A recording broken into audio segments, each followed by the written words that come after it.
विकटोत्कटसुन्दरदन्दिमुखम् भुजगेन्द्रसुसर्पगदाभरणम् गजनीलगजेन्द्रगणाधिपतिम् प्रणतोऽस्मि विनायकहस्तिमुखम् सुरसुरगणपतिसुन्दरकेशम् ऋषिगणपतियज्ञसमानम्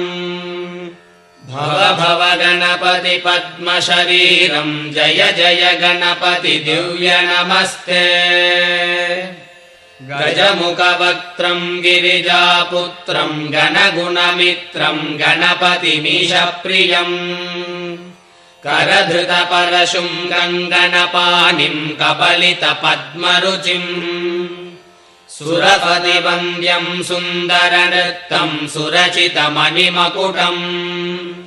प्रणमत देहम् प्रकटित